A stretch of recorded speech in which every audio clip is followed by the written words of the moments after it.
Pedro, empezamos. Buenos días y muy buenos días a todos por estar en este día lluvioso en Madrid, pero de un día caliente por las llamas del libro de Pere Allín Ferrer. Estamos muy contentos en la Fundación José Manuel Lara y en la colección Vandalia de publicar este nuevo libro, este gran poemario de Pere Allín Ferrer.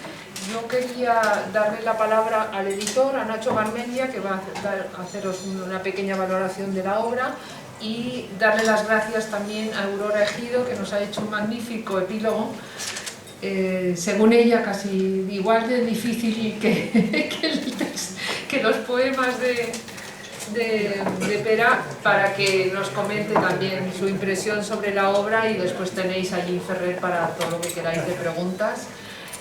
Nacho.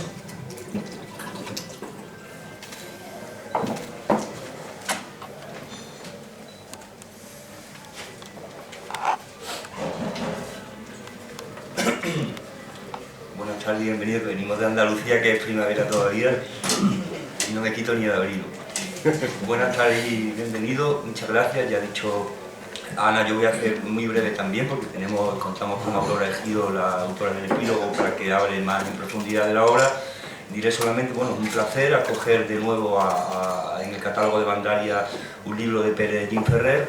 Este es el octavo de sus poemarios en castellano, después de los dos primeros, Arde el mal y La muerte en Beverly Hills, el largo intervalo que hasta que volvió a la poesía en castellano con Amor en vilo y esa serie maravillosa de Tornado, Rapsodia, Amor en vilo, y después el siguiente sería No en mis días, que ya apareció también en Vandalia.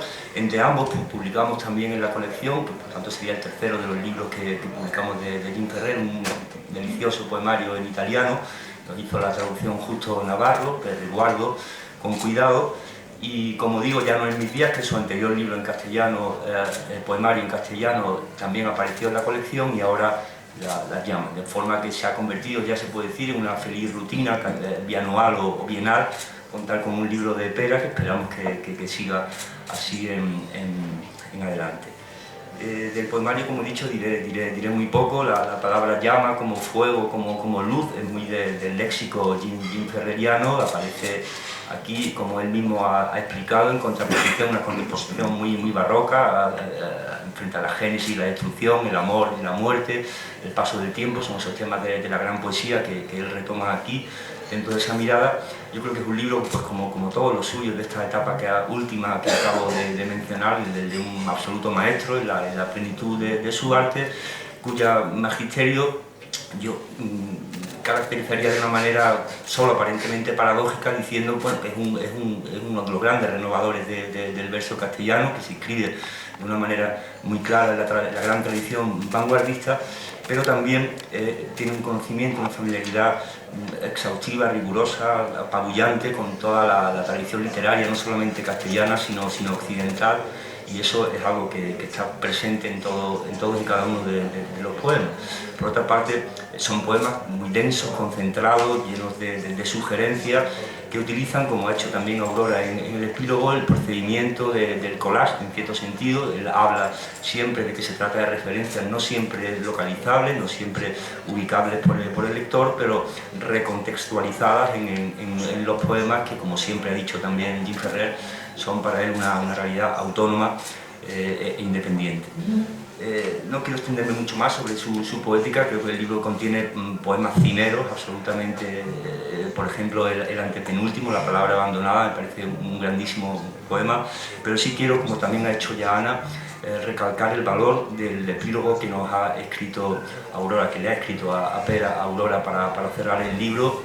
Exitus lo ha titulado. Ya sabéis que, por ejemplo, el inglés exit conserva ese sentido de salida de la palabra latina que nosotros hemos perdido, y es un epílogo que, como decía antes también, homenajea en cierto sentido la poética Allín ferreriana al utilizar ese procedimiento tan suyo del collage, y creo que es una pieza maestra que aúna la crítica y la creación, porque es un epílogo también creativo, y bromeaba con los compañeros de la prensa diciendo que desde luego no era un texto apto para tomar unas notas apresuradas antes de una rueda de prensa, porque es de una densidad y una concentración muy grande también, como la propia poesía de Pera. Y también destacaría, ya para acabar, el hecho de que no explica, sino dialoga, porque es un diálogo lo que ella entabla, no solamente con el libro, con las llamas, sino con la obra entera, y de hecho hay continuos homenajes léxicos y intertextos con ella, la obra entera de Jean Ferrer. Nada más, quiero felicitarlos públicamente a ambos y cuando quieras, Aurora. Bueno, aquí estoy, ya soca aquí. En realidad yo recibí una invitación en la que decía asistir a Aurora Ejido y pensé que mayor soy, que ya solo con asistir. Luego veo que tengo que decir algunas palabras y pocas podría decir que no estén en ese exitus, que claro, la primera llamada es el éxito, que parece una alusión a un Pentecostés, cuando en realidad es esa salida que tienen los libros como punto final y la vida misma, porque de eso trata este libro de Pere Jean Ferrer, de un final de trayecto que pretende no serlo y extenderse hasta el infinito a través de la palabra.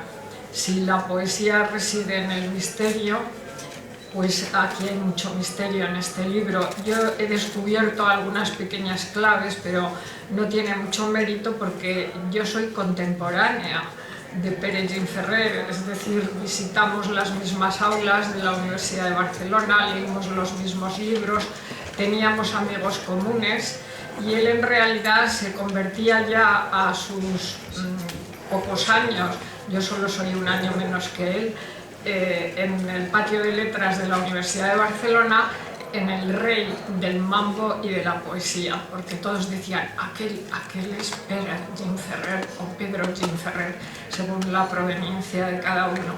Porque claro, cuando en el año 66 publicó Arde el mar y poco después, 2 años después, La muerte en Beverly Hills, muchos de los que estábamos en el patio de letras y a lo mejor pretendíamos escribir poesía decidimos no hacerlo, porque nos vimos incapaces de alcanzar ese nivel de escritura y también de crítica. Piensen que una novela que acaba de publicar, novela romántica, Vicente Molina Foix, lo convierte en un personaje estupendo. Vale la pena que comparen un poco este libro de las llamas con ese libro que da muchas claves para el futuro de lo que entonces era Pere Jean Ferrer, no solo en Barcelona, en el patio de letras de la Facultad de Filosofía, sino en toda España, y también con una proyección que yo creo fundamental en su obra, que es la transatlántica.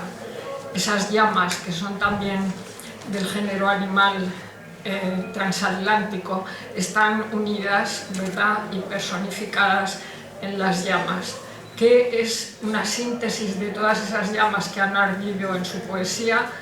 Bajo el marchamo de Góngora, ardiendo está todo el mar, y también de Rafael Alberti, al que le hace un gran tributo, porque hablar del fuego no es ya solo hablar de un elemento, sino hablar del tema mayor junto a la muerte, como es el del amor unido a la llama.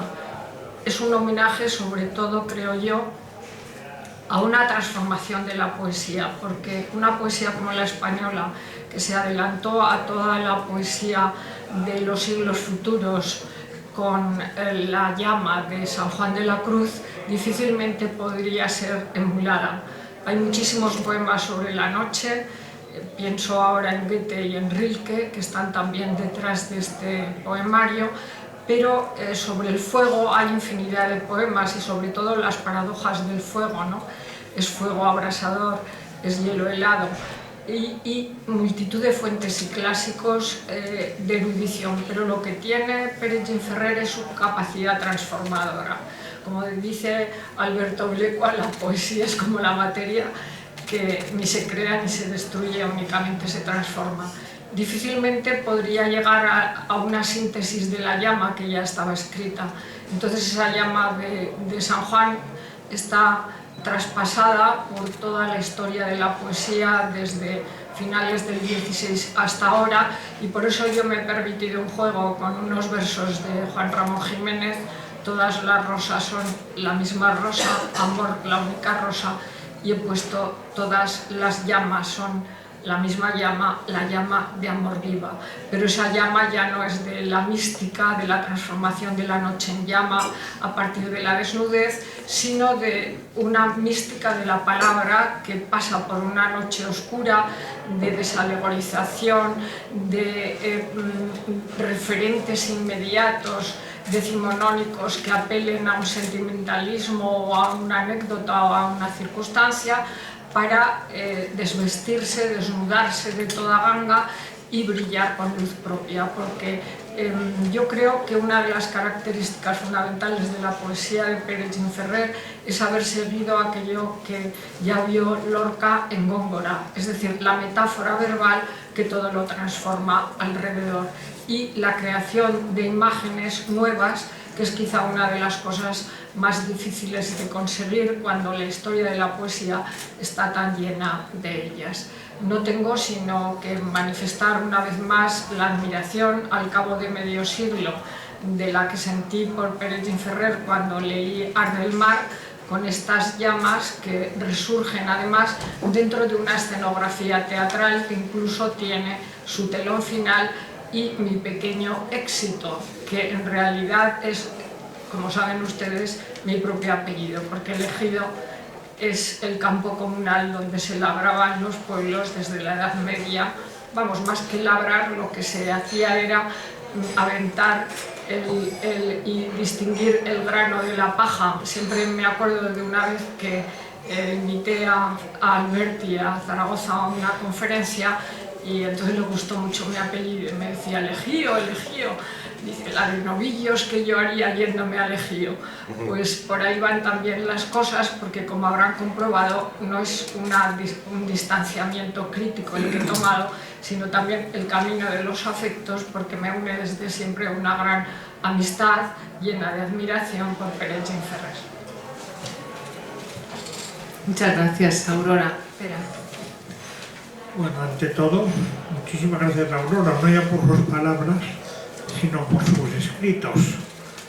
En recuerdo de hace quizá 50 años, son algo más de 50 me parece, está vivo en mí como en ella, unos maestros comunes, unos con discípulos, con amistad común, entre ellos es imposible no recordar a Ignacio Prat, tan pronto desaparecido y de tanta influencia al menos sobre mí, probablemente sobre todo los que lo conocieron. Y yo vi enseguida en Aurora, no claro al hablar con ella la primera vez, sino cuando empecé a ver las cosas que escribía, un talento extraordinario. Es en ese momento, me parece, la figura central de la filología relativa a la literatura española de los siglos de oro, si es que hay que llamarlo así, contaría con decir el Renacimiento y Barroco, y una creatividad muy alejada de aquello que dicen en el Fausto de Goethe, que es gris la teoría, pero verde el dorado árbol de la vida. Y como dije yo en mi discurso de respuesta al suyo ingreso en la academia, ella no está en la gris teoría, sino en el verde y dorado árbol de la vida. ¿Por qué verde y dorado lo sabría Goethe o lo sabría Fausto o Mefistófeles? Yo no sé tanto. En todo caso, el éxito de Aurora está situado en posición de epílogo, pero no es un epílogo. Se coloca en posición de tal, es como una especie de poema extenso, más que cualquiera de los de mi propio libro, paralelo y seguramente muy distinto de todo lo que he leído a Aurora, aunque al mismo tiempo es muy de ella.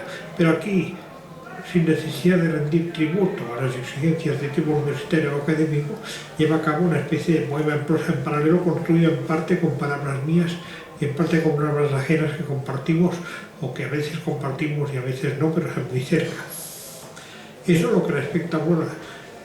Libro en sí mismo admirable, éxitos, que recomiendo vivamente. No voy a recomendar mi propio libro, pues sí que puedo recomendar el texto de Aurora.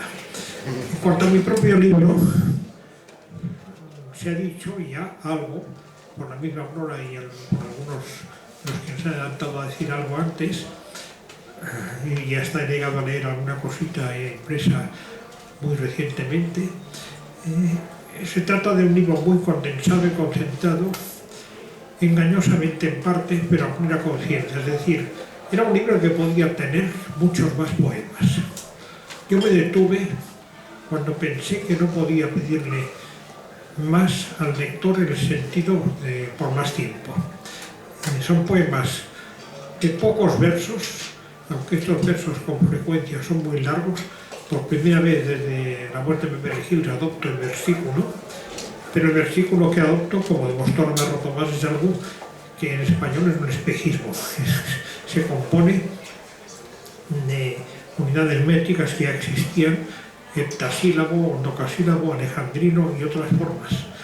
Esto lo he estudiado mejor que nadie Tomás Navarro Tomás en su métrica española mayormente. Ha habido poetas que negaron la existencia de verso libre, no ya en español, que no. El caso más curioso es de Antonio Machado. En su primer libro, nunca reeditado como tal, Soledades, hay 2 poemas, y no cortos, precisamente en verso libre, que luego él rechazaría y en consecuencia no le termina los poemas. Y además, para leerlos bien tenías que ajustarte a la métrica subyacente y partir las palabras, como se hace en algunos poemas de Verlaine, que nunca usó del todo el verso libre, pero hay que acentuarlo de modo que salga. Pero el verso libre aquí se va hacia versículo, es más difícil quizás seguir el ritmo, no puedo esperar que cada lector siga esto con tanta fluidez como sigue una sucesión de decasílabos, que los hay también en este libro, y las imágenes son más autorreferenciales, abstractas o referenciales a otras zonas de la poesía. Hay bastantes versos de otros poetas o escritores que nunca, salvo en un único caso o 2 en que están en un idioma extranjero, van con cursiva. Y aún así no digo qué poemas son. Uno es de Keats y otro es de Eugenio de Andrade.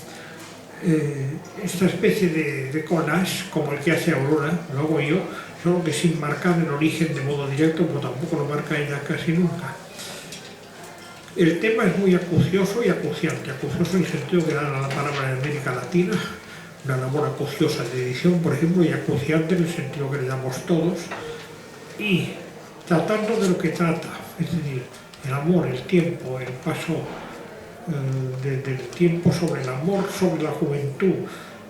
Casi no hay más edades que la juventud y la muerte. La muerte es una vejez asimilada a la vejez, pero la palabra vejez no aparece aquí, aparece en un verso de Shakespeare, el epígrafe. Yo pensé que esta esencialización y concentración, tanto en el comprimido número de versos y más aún de líneas, como en el tipo de poesía que construía, no podía sostenerse por parte del lector por mucho tiempo. Tendría que ser un libro denso pero breve. Aún así, cuando me di por terminado, que era el poema llamado Hoy, la palabra recobrada, y entonces también, todavía tuve que escribir 2 poemas más. Y me valí de un pretexto de mucha historia, literatura y en teatro, la coda y el telón, para dar 22 poemas. Casualmente 22 es el número del soneto de Shakespeare que hice al principio, pero no era esta mi intención. Había escrito 20, llegué a escribir 22 por el pretexto de la coda y el telón. No podía negarme a mí mismo que era un libro de 20 poemas más coda y telón. Que podía haber escrito en vez de 20 o de 22, 200, 222, bien no sé, pero ¿para qué? No habría dicho mucho más y el lector no iba a leer nunca eso de un tirón. Quizá tampoco ahora, pero ahora tiene más posibilidad de intentar hacerlo. Dicho esto, nunca pensé que este libro fuera una lectura, digamos, aburrida o tediosa para el lector. Podía ser acuciante en el sentido que antes mencioné, o hasta áspera, a pesar de que es un libro con mucha musicalidad, al menos en mi propósito. Pero pensé que sí, lo que importaba era el funcionamiento de las palabras en la poesía, como tales palabras en la poesía, no como palabras en el lenguaje de intercambio habitual. Y no voy a extenderme sobre esto, nunca podré resumir bien lo que Roman Jakobson escribió sobre este punto en tantos ensayos que he leído muchas veces y hasta en más de un idioma, por cierto, pero muchos, poesía, la gramática de la poesía y muchos más. En resumen, se trataba de un uso no utilitario del lenguaje en poesía. Esto en sí no es nuevo, de hecho está en toda la poesía. Se nota más, poco por caso en Góngora, pero no por eso no está en otros. incluso poetas nada mongoneros, Juan Ramón Jiménez, por ejemplo. Y solo hablo del español en este caso. Pero de todas maneras, la intensidad de cada verso es lo primero que debe pedírsele a un poema. Y el ejemplo más alto en una lengua posterior a las clásicas es también de la comedia. No hay verso de Divina Comedia que, aunque tenga su función en el hilo general, nos sirva como verso aislado. Ocurre lo mismo con Góngora, pero es distinto. Góngora es dueño de su argumento y de la distribución de los materiales. Lo que hace, por lo tanto, es, aunque más complejo en ciertos aspectos que lo que hace Dante, no tan complicado porque en el caso de Dante el patrón viene marcado de antemano.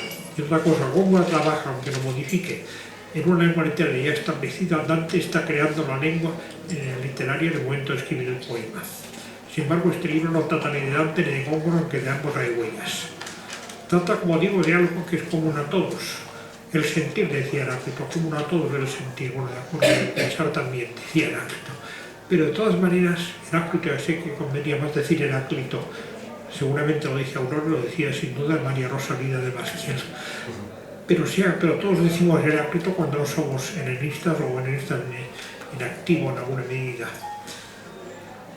El libro trata, he dicho, del amor, el tiempo, el paso de la juventud a la muerte y por el tránsito no nombrado nunca directamente de la vejez.